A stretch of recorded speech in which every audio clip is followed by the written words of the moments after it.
এদেশের মানুষের প্রধান সমস্যা কি? এদেশের মানুষের প্রধান সমস্যা, প্রতিদিন তার যে মাথাপিছু উপার্জন হয়, এটা দিয়ে তার সাংসারিক ব্যয়ভার সংকুলান হয় না। কেন হয় না? কারণ মুদ্রাস্ফীতির কারণে। আমি প্রতি মাসে 10,000 টাকা পাই আমার সন্তানদের কাছ থেকে। এর বয়স হয়ে যাচ্ছে 15 বছর। 15 বছর ধরে আমি একই নিয়মে 10,000 টাকা পাই। সন্তানরা এর বেশি দিতে সক্ষম না। 10,000 টাকা দিয়ে 15 বছর আগে আমি যেভাবে চলেছি, বাট 15 বছর পরে এসে সেই 10,000 টাকা দিয়ে আমার প্রয়োজনের 1/3 ফিল আপ হয়। বাকি 2/3 আমি কোত্থেকে জোগাড় করব? আমার নির্ধারিত উপার্জন থাকা সত্ত্বেও আজ আমি ফকির। আমার চরিত্র দিয়ে বাংলাদেশিদের চরিত্র, আমি যারা খেটে খাওয়া মেহনতি মানুষ, তাদের চরিত্রকে প্রকাশ করছি। যাদের গড় উপার্জন প্রতিদিন 500 টাকা, সে সপ্তাহে কাজ করতে পারে 4 দিন থেকে 5 দিন, বাকি 2 দিন সে কাজ করতে পারে না। কোনো লেবারের পক্ষে 365 দিন কাজ করা সম্ভব না। সেক্ষেত্রে তার যে গড় উপার্জন 300 টাকারও কম, সেই টাকা দিয়ে এই বাংলাদেশে তার বেঁচে থাকার কোনো পথ নেই। যার কারণে সে কোথায় বয়স্ক ভাতা পাবে, সে কোথায় 10 টাকা কেজি চাউল পাবে, সে কোথায় একখানা কার্ড বানাবে, সে কোথায় একখানা বিধবা ভাতা পাবে, এভাবে মানুষ দরজায় দরজায় ঘুরে বেড়ায়। তাহলে এদেরকে গরিব বানিয়েছে কারা? রাষ্ট্রযন্ত্র। রাষ্ট্রযন্ত্র এদেরকে গরিব বানিয়েছে। তার কারণ মুদ্রাস্ফীতির কারণে এটা সম্ভব হয়েছে। সব জিনিসের দাম বেড়ে যাচ্ছে। বাংলাদেশের মতো একটা দেশ, যার 55,000 বর্গমাইলের আয়তন, এই দেশে 350 আসনের পার্লামেন্টকে পুষে নিয়ে যাওয়া হচ্ছে। এই দেশে কি 350 আসনের পার্লামেন্ট চলে? সাধারণ জ্ঞানে একটু বুদ্ধি খাটায় আপনারা দেখেন। আপনারা তো দেশের সুশীল সমাজ আছেন। 350 আসনের পার্লামেন্ট, তাদের ব্যয়ভার বহন করে এই দেশের সাধারণ জনগণ। যে দেশের জনগণ থাকে না খেয়ে ওষুধ বিনা মারা যায়, বিনা চিকিৎসায়, সেই দেশের জনগণের কাছ থেকে টাকা নিয়ে 350 আসনের পার্লামেন্ট, এই পার্লামেন্টারিয়ানরা গাড়িতে চড়ে বেড়ায়। তার যে সমস্ত পাইক পেয়াদা সাথে থাকে, তার পাচক, তার পিয়ন দারোয়ান, তাদের বেতনও দেওয়া হয় সরকারি কোষাগার থেকে। এই টাকাটা কোত্থেকে আসে? জনগণের পকেট থেকে। তাই জনগণ কী খাবে? 64 জন ডিসি সাহেবকে দিয়ে এই দেশ পরিচালিত হয়। 64টা জেলায় 64 জন ডিসি মহোদয়। অথচ এমপির ক্ষেত্রে 350 আসনের পার্লামেন্ট পুষে নিয়ে যাওয়া হচ্ছে। দলীয় লোকদের পোষার জন্যে এই 350 আসনের পার্লামেন্ট, কিন্তু এর নেসেসিটি নেই। এই জন্য আমি মাঝে মাঝে বলি, বিএনপি এবং আওয়ামী লীগ, এদের উদ্দেশ্য এক এবং অভিন্ন। কোনো কোনো ক্ষেত্রে এই 350 আসনের পার্লামেন্ট কিন্তু বিএনপির সময় ছিল। বিএনপি আমলেও কিন্তু বিচার বিভাগকে স্বাধীন করা হয় নাই। বিএনপি আমলে র্যাবের সৃষ্টি। বিএনপির র্যাবকে খুব ভালো লাগতো, আওয়ামী লীগেরও র্যাবকে খুব ভালো লাগে। কারণ রাষ্ট্র পরিচালনার জন্য র্যাবের নেসেসিটি বলে বিএনপিও মনে করতো, আওয়ামী লীগও মনে করে। এটার ব্যাপারে কিন্তু কোনো দ্বিমত নেই। তাহলে দ্বিমত কিসের ব্যাপারে? দ্বিমত হচ্ছে যে রাষ্ট্র পরিচালনার ব্যাপারে। আমি আওয়ামী লীগ গভর্নমেন্টে থাকবো, আর বিএনপি মনে করে যে আমি বিএনপি গভর্নমেন্ট থাকবো। এই নিয়ে হচ্ছে মূলত হইচই। আর সাধারণ পাবলিকের যে অবস্থা, সেটা খুবই দুর্বিষহ, খুবই নাজুক।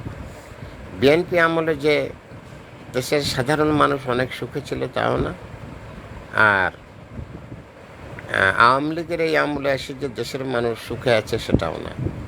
মোর দেন যারা দুঃখে থাকার, দেশের একটা বড় অংশ যারা দরিদ্র, যারা শ্রমজীবী মানুষ, এদের কথা বারবার কিন্তু বলেছিলেন জাতির পিতা বঙ্গবন্ধু শেখ মুজিবুর রহমান। উনি বলেছিলেন আমার দেশের কৃষক চোর না, আমার দেশের যারা শ্রমজীবী মানুষ তারাও চোর না। তাহলে চোর কারা? সেই চোরদের হাতে আজ দেশ পরিচালিত হচ্ছে। 100% সবাই চোরের কথা কিন্তু আমি বলিনি। মেজর পিপল কিন্তু কারাপ্টেডের সাথে জড়িত, সেটা আমলাদের ভিতরেও আছে, সেটা যারা পার্লামেন্টারিয়ান তাদের ভিতরেও আছে। এদের জাতাকলে পড়ে আমরা দেশের সাধারণ জনগণ ক্ষুধা, দারিদ্র, প্রবৃত্ত। কেন? কারণ একটা শ্রেণী বিলাস প্রিয় জীবনযাপন করছে। আজকে মতিউরের মেয়ে কানাডায় যে গাড়িটায় চড়ছে, সেই গাড়ির দাম কত, তার লাইফস্টাইল কীরকম, মতিউরের বউ তার লাইফস্টাইল কেমন, বেনজির সাহেব চলে গেছেন তার লাইফস্টাইল কেমন, আরও যত কর্মচারী, কর্মকর্তা, মন্ত্রী, এমপি আছেন তাদের লাইফস্টাইল কেমন, আর যাদের করের টাকা দিয়ে এরা সব খরচ বহন করে তাদের দেখলে কেমন মনে হয়? একটু কি ভেবে দেখবেন? ভেবে দেখার অবকাশ নেই, কারণ আপনারা বিলাসপ্রিয় জীবনযাপনই পছন্দ করেন। সাধারণ মানুষের প্রতি আপনাদের কোনো দয়া নেই। সাধারণ মানুষ কি দিতে পারে? শ্রম দিতে পারে। তাদের শ্রমটা আপনারা আপনাদের নিজেদের প্রয়োজনে খরচ করছেন, নিজেদের বিলাসপ্রিয় জীবনযাপন করছেন। আপনারা কি মনে করেন যে কোনো দিনও ওর বিচার হবে না? অবশ্যই এর বিচার হবে, আর সেই দিন অত্যন্ত কঠিন। এই পাক ভারত উপমহাদেশে আমার দেখা সত্ত্বে আমি বহু পলিটিক্যাল লিডার, বহু বড় বড় রংবাজ প্রধানমন্ত্রী, বহু ক্ষমতাসম্পন্ন প্রেসিডেন্ট দেখেছি। আমি ফেসবুকে দেখেছি, ইতিহাসে জেনেছি, ভারতের মহাত্মা গান্ধী অহিংস পরম ধর্ম, নাথুরাম গডসে তাকে মেরে ফেলে। আমি দেখেছি রাজীব গান্ধীর মৃত্যু স্বাভাবিক নয়। আমি দেখেছি ইন্দিরা গান্ধীর মৃত্যু স্বাভাবিক নয়। আমি দেখেছি পাকিস্তানের জুলফিকার আলী ভুট্টো, লারকানার জমিদার, তার মৃত্যু স্বাভাবিক নয়। তার মেয়ে বেনজির ভুট্টোর মৃত্যু স্বাভাবিক নয়। বাংলাদেশের জাতির পিতা বঙ্গবন্ধু শেখ মুজিবুর রহমান সাহেব, তিনি মরেছেন তার গোষ্ঠীর সবগুলোকে নিয়ে, তার মৃত্যু স্বাভাবিক নয়। মারা গেছেন প্রেসিডেন্ট শহীদ জিয়াউর রহমান, তার বিচারও কেউ চায় না। কারণ জিয়াউর রহমানের বিচার চাইলে তাদের নিজেদের লোকজনই হয়তো ফেসে যাবেন, নইলে আজও পর্যন্ত কেউ কোনো দিন মরহুম প্রেসিডেন্ট শহীদ জিয়াউর রহমানের বিচার কেউ চায় না। তাহলে এই যে সমস্ত লিডাররা, এই লিডাররা মরেছেন গুলি খেয়ে মরেছেন। বাংলাদেশি গরিব মানুষের একটা সুবিধা আছে, তারা না খেয়ে মরে, কিন্তু গুলি খেয়ে মরে না। বড় লোকদের সাথে আমাদের এই একটা পার্থক্য আছে। তাই জনগণের কাছে আমরা একটা অনুরোধ, আপনারা অন্যায়ের প্রতিবাদটুকু করেন। যেখানে অন্যায় দেখবেন সেখানে কিলঘুষি স্টার্ট করে দেবেন। আপনি যদি ভয় পান, ভয় পেলে আর বাঁচবেন না। বাংলাদেশে যদি আপনি এখন ভীত হলে আপনি বাঁচতে পারবেন না। আপনি অন্যায়ের প্রতিবাদটুকু করেন। আপনি যদি মনে করেন ওকে মারছে মারুক, আমার কি তাতে যায় আসে, আমি তো ভালো আছি, এভাবে করলে কালকে আপনিও মার খাবেন। তাহলে আপনাকে কী করতে হবে? সত্যকে প্রকাশ করতে হবে, অন্যায়ের প্রতিবাদ করতে হবে, ন্যায়ের পক্ষে কথা বলতে হবে। এটা কিন্তু স্রষ্টা আপনাকে শিখিয়েছেন। স্রষ্টা আপনাকে বলেছেন যে আপনি সৎ কাজে আদেশ দেন আর অসৎ কাজে নিষেধ করেন। আপনি যদি চুপ করে বসে থাকেন তাহলে হবে না। চুপ করে বসে থাকলে আপনিও মার খাবেন। Thanks a lot viral sir, Mohammad Fakhrul Alam master, বিনা বেতনের পারিবারিক পাঠশালার শিক্ষক। মোবাইল কন্ট্যাক্ট নাম 01935204804। এটা আমার বিকাশেরও নাম্বার। আমি একটি বিনা বেতনের পারিবারিক পাঠশালার শিক্ষক। ওষুধের জন্য অনেক কষ্ট হয়।